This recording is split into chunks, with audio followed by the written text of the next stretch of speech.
Let's talk about Fiio M23 DAP. First of all, I'll have to say it's quite a looker. It has this dark navy blue color scheme and it just looks very nice and high class and stylish.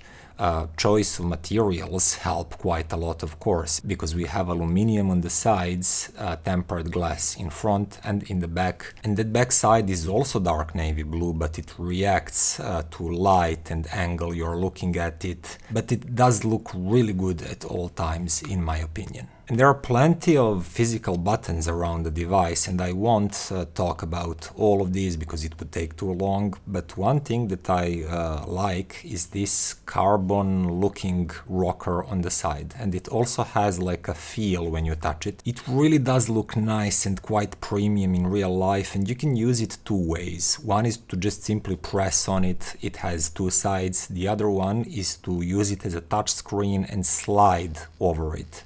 And it will even give you this sound feedback that I hope you can hear now.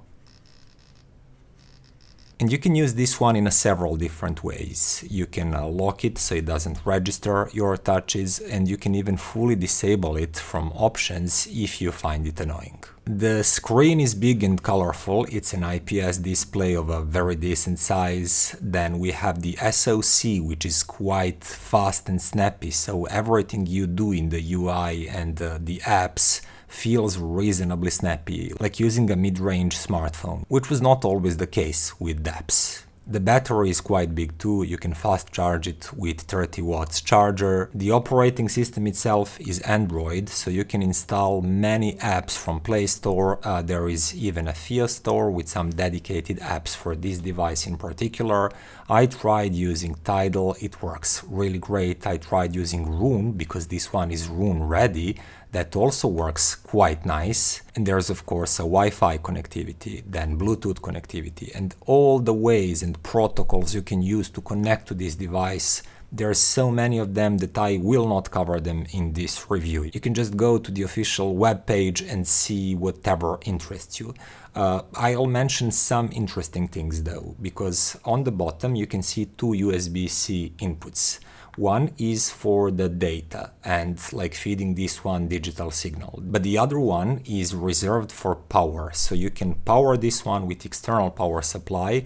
If you do that, it even goes in a so-called desktop mode, where higher power and slightly better sound fidelity will be enabled.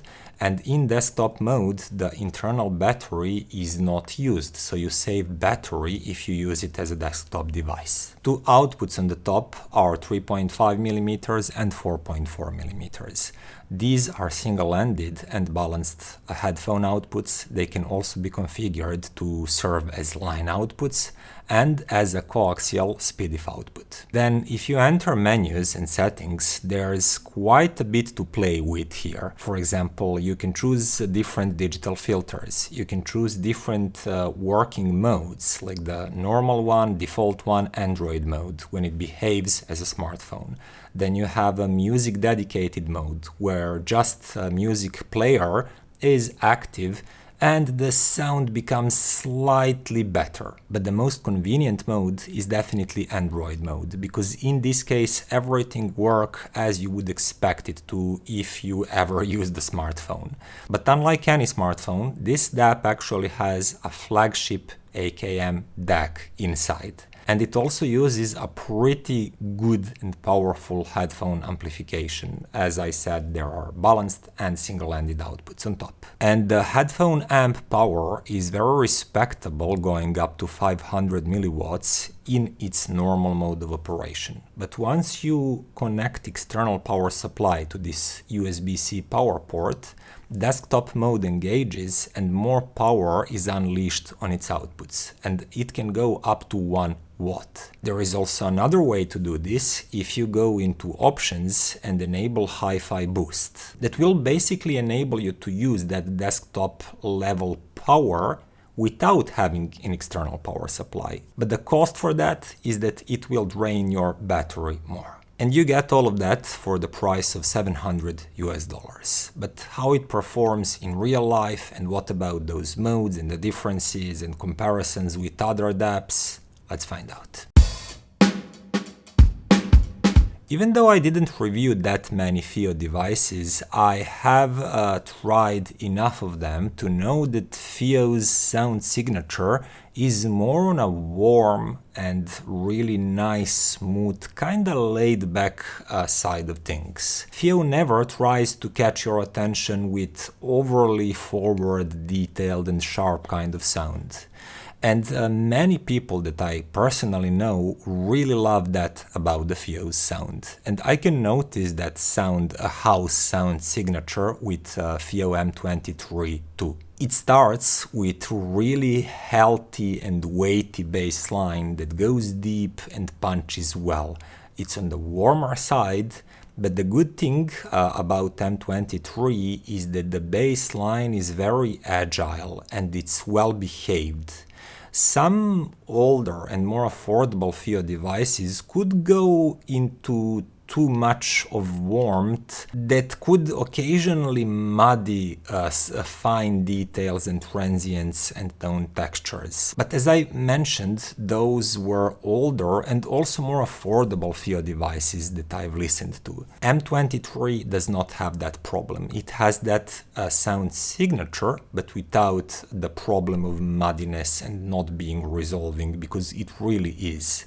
It provides enough of control, agility and tone texture in the bass line and the mid-bass. And that bass does not muddy the mid-range and higher frequencies. And those higher frequencies, by the way, are really well extended, really open, present and highly revealing, but they have a smooth character to them. So you will hear things like cymbals, triangle, bells of any sort, very cleanly, very present in the mix, but they will sound smooth and not like attacking you and not too edgy or something like that. There's presence, but also a sort of natural tuning to highs of Fiio M23, which leaves us to the mid-range. Now, mid-range is kinda laid back with Fiio M23, and that doesn't mean that it's not revealing. It's just that those mid-range frequencies that are actually bringing presence and determining how close to you, how forward, or how laid back and slightly further away from you things sound. Those frequencies are definitely on the laid back, more further away from you side of things with Fiio M23, which leaves this interesting tuning with a mighty deep, powerful and slightly warm bass, with really clean and well extended smooth highs, and also clean and quite resolving but laid back mid-range. So the overall sound signature never feels like it's too much in your face and like attacking you, but it makes a decent amount of space between you and most of the sounds. And mentioning space, the sound staging is actually quite good because background darkness is really great and the sensation of separation is also great. And because of this tonal signature, you always feel that there is a decent depth, decent space between you and the sounds. But let's talk about two ways that you can improve on your sound. First one is to enter the music mode without Android mode, and in this mode you can only use the default Fiio music player. And the difference when everything else from the Android is like shut down and only music player is working is perceivable but quite small. For example, if I'm sitting in my home and using a really good set of headphones, I can notice slightly cleaner tones with slightly better tone decay. But if I'm out and about, or using just less resolving in-ears or headphones, for example, something really good at $150 or $200 instead of my usual 500, 600, 700s, very resolving ones, I cannot notice the difference that much. So after some time, I just kept using Android mode because that way I can use any app I want and it's just more convenient and more relaxed. But the sound difference is too small for me to make the hassle to use that music mode. On the other hand, if you enable that hi-fi boost in options and you get the power of a desktop mode, even when you are using the battery, the sound improves quite noticeably. There's more punch, more kick. Everything just sounds a bit more vigorous, including the mid-range that suddenly opens up a bit. Transients are quicker, they're cleaner and crisper, and the bass line is still weighty and punchy, but it has more control. So the whole sound feels like it's supercharged, but without any negatives that I can notice. And this does drain the battery more, but the difference is noticeable enough that I like this mode and I would use it anytime that I know that I don't need to preserve battery. For example, for my regular day, if I go outside and I know that I am not on some long trip and I need to save my battery, I would use hi-fi boost and I would enjoy that increased dynamics and control and just vigor in the sound. And one thing about dynamics that I did not initially notice while listening to M23 in isolation, it's actually quite dynamic sounding device. You don't always notice that when it's paired with this laid-back mid-range and just overall laid-back character, but being tonally laid back and spatially laid back doesn't mean the dynamics are not good, because with M23 they definitely are. There is a very decent dynamic swing that I actually noticed only when I started comparing it to other devices. And the first one among them was Hiby R6 III, which is a really good sounding DAP at $499. And I used it in its best mode, which is Class A headphone amplifier. And when I compared them directly, I noticed that Hiby sounded more forward, especially in that mid-range section. It's like more open and to an extent sounds a bit more revealing, but it's definitely closer to you and more in your face. Also, the bass section is not as weighty as with M23, which makes all bass line to appear slightly speedier and quicker, but also leaner. They do not punch with the same gravity. And with some songs, I would say that's it. R6 sounds more forward, like a bit more open and closer to you in the mid-range, but with shallower and leaner bass line, that is also a bit speedier. But listening to more songs, I noticed that when it comes to dynamic swings, Hiby R6 III is more constrained. Everything is more on the same level and closer to each other dynamically than with Fiio M23. M23 can at one point of the song appear to be more laid back and just more relaxed with a darker background. But then when something dynamic happens, like an explosion for example, or just a big drum hit that is recorded with a higher level than everything else in that same recording, you will notice that M23 is doing those swings with more punch, with more vigor. It just swings more up and down, whereas R6 III stays dynamically much more on the same level. It sounds flatter dynamically. And I would say that M23 is a better sounding DAP, but regarding on your own taste or the headphones that you're using, you still might prefer R6 III. For example, if you're using Meze 99 Classics that are quite bassy, but they have laid back mid-range and very sparkly highs, that kind of headphones could pair better with R6 III and its more forward mid-range. But there is a trick here. When you actually enable hi-fi boost on Fiio M23, it becomes more alive, more punchy. The mid-range and highs both open, and then it sounds equally alive and snappy and quick and resolving even in that mid-range as R6 III. But the authority of the bass line, depth, gravity, and just darker background are still there. R3 sounds both dynamically compressed and also slightly spatially compressed next to M23.